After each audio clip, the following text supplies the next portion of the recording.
Is restaurant food delivery poised to make a full circled return to its former business model?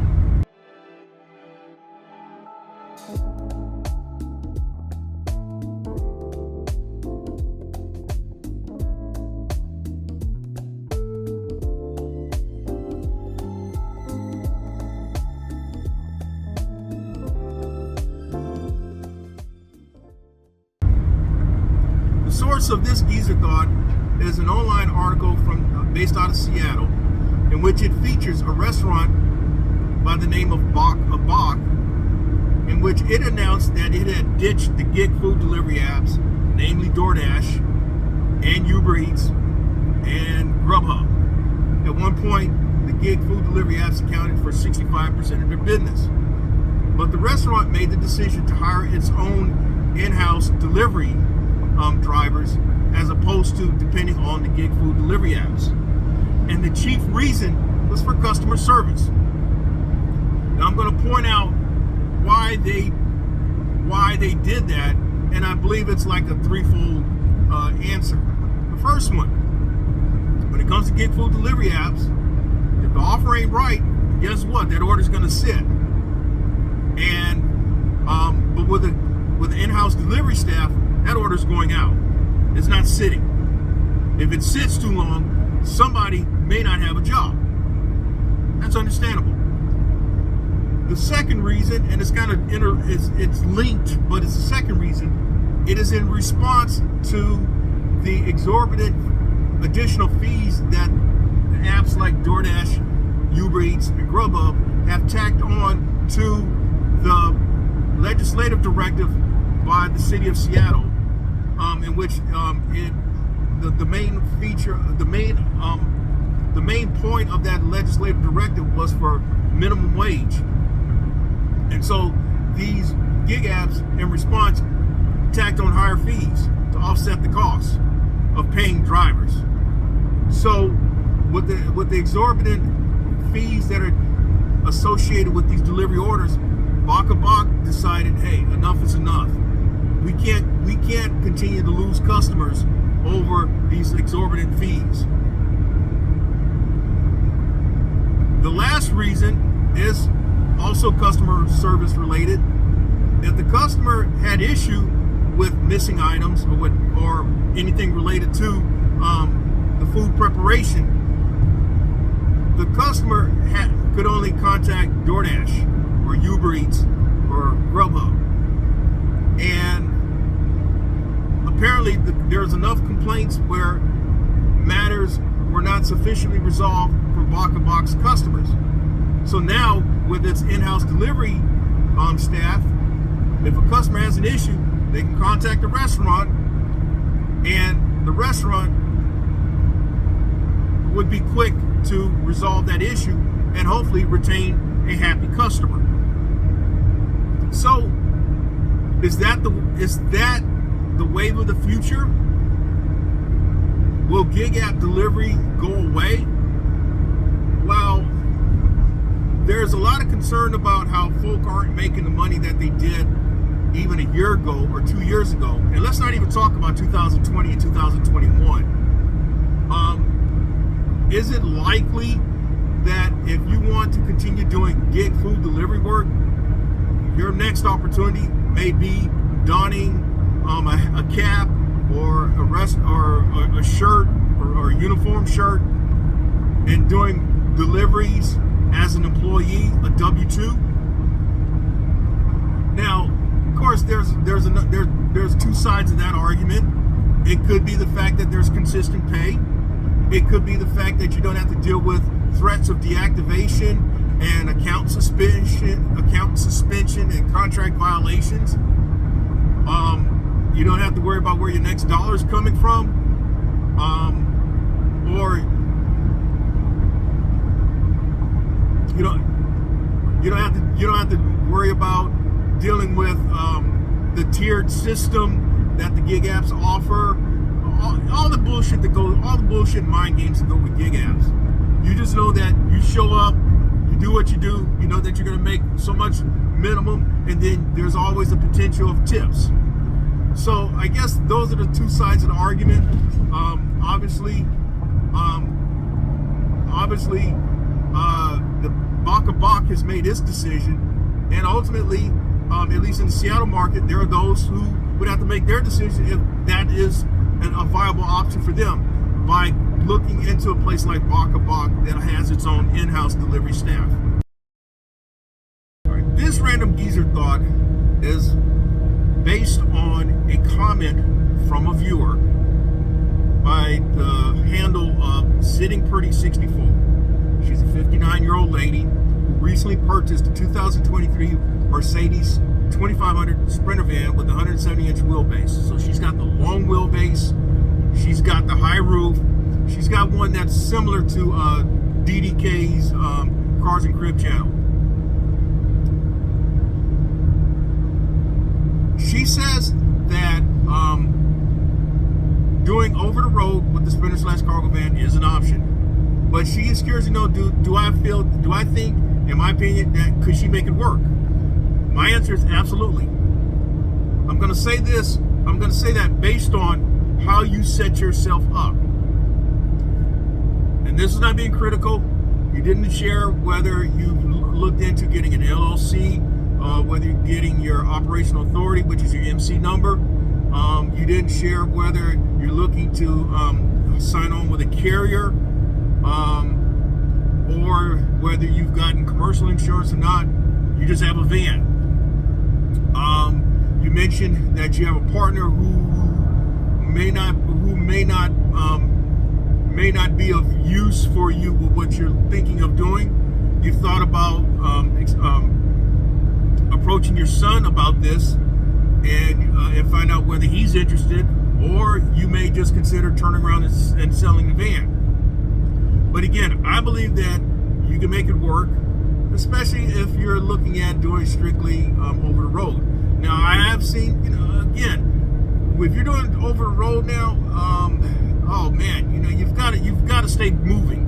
You got to stay moving, and how you stay moving is going to be based on how you set yourself up. It could be with a carrier, working through a carrier. Of course, when you work through a carrier, you got to deal with them getting their cut. With a carrier, you may not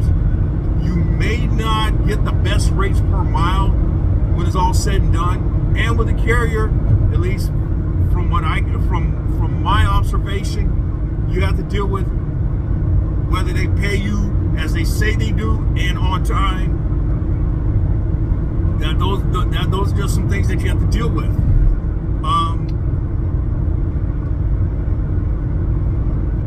The other option is your operational authority, where you are booking your own loads, booking your own brokered opportunities. You're dealing directly with the brokers, but you're still dealing with the challenge of staying moving. You're still dealing with the challenge of moving, finding the opportunities, willing to drive hours and miles and all that. But it can be done. That's the thing. It can be done. It's a matter of how you set yourself up. Hopefully I've answered your question, and thanks for the question. The next random geezer thought. This may be a PSA for those of you who do your own work. Now, this thing here is an ignition coil or a spark plug coil. You have spark plugs that are hooked up with the traditional spark plug wires, and you have spark plugs that are linked or hooked up through these coils. And at the end of this coil is a rubber boot is missing. Now, this is what's left of that rubber boot that's missing. This. And how did that happen? Well, I had to replace spark plugs yesterday, Sunday, July 14, 2024.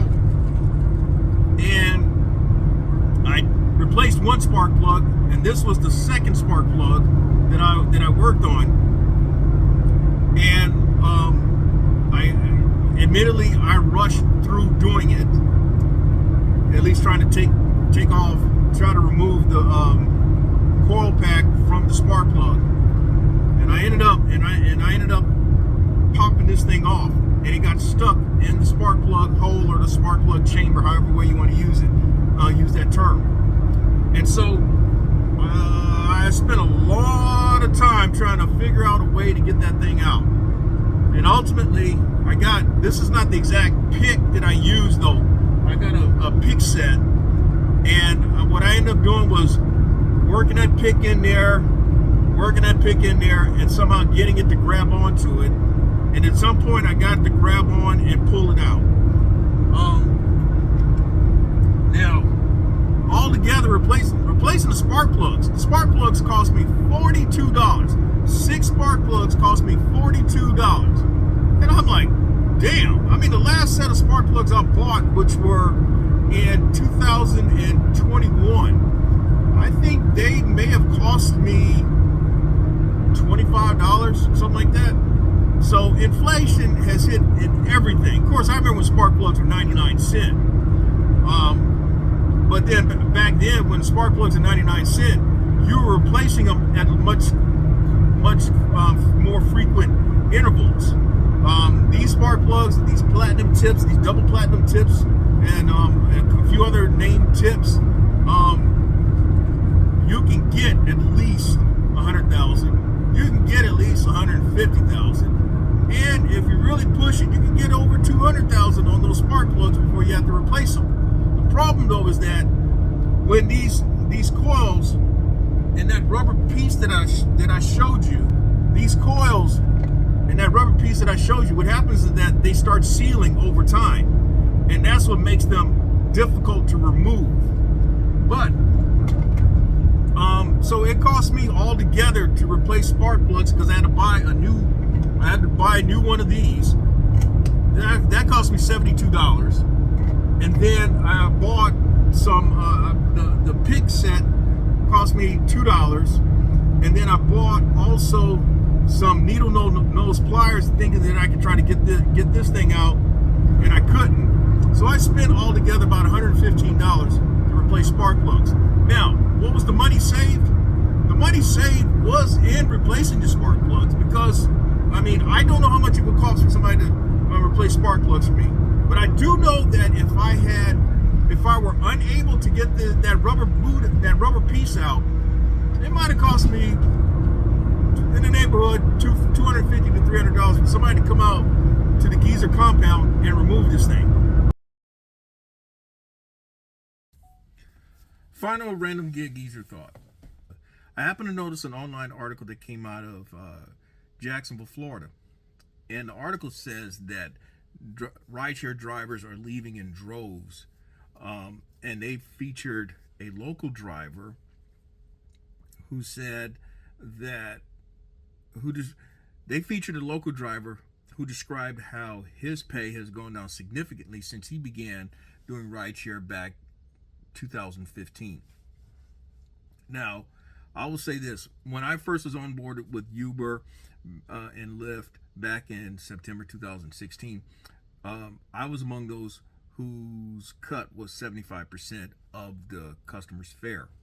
Now, since 2020, I have completed 5 rides. They were all on the Lyft app, and they were completed back in May and first week of June. And I earned like just south of $120 on those 5 rides, which would not have been bad 5 years ago, and it's certainly not bad 5 years later, 2024. But that's not the point. The article mentioned just how, according to Forbes, drivers' pay had dropped just south of 12%. The exact number was 11.9%. I would venture to say that driver earnings have dropped more than 12%. I would venture to say that driver earnings have dropped more like 20-25%. If you consider, like with last mile gig delivery apps, in which I mentioned in this segment, the Gig Geezer, how I noticed offers have dropped by as much as 80%. I think it's well within reason. The number that I'm sharing is probably more accurate than Forbes magazine. But the driver, at least the headline spoke of $3 as a slap in the face. The reason why the headline mentioned $3 as a slap in the face, because the driver complained about an airport ride in which the customer paid $37. The driver got less than $15 for that airport ride, and so he complained to Uber, and they gave him some Uber points plus $3 on top, and that's where he said it was a slap in the face. So he got, instead of 15, more like maybe 18, but it may have been the other way around. He probably got more like $12 and ultimately got $15. It did not specify exactly how the money was broken down, but it could have been $18, but more like it could have been $15. The fact of the matter is, what I'm seeing with these gig apps is that you have to be that much smarter with the opportunities that you accept, and that you have to make even better decisions that make sense to you. There's no way around it, because these gig apps are keeping a much larger share of these offers than what we see. The question is, how much can you get from them as opposed to them keeping from us? So with that, that's all I have to share for this segment of the Gig Geezer. If you like the content that's been provided in this segment or in any other segment, hit that subscribe button, give my content a thumbs up, share my content among others, and I definitely welcome your comments in the section below. I'm Inwood Lane. As always, may your grind and may your hustle continue.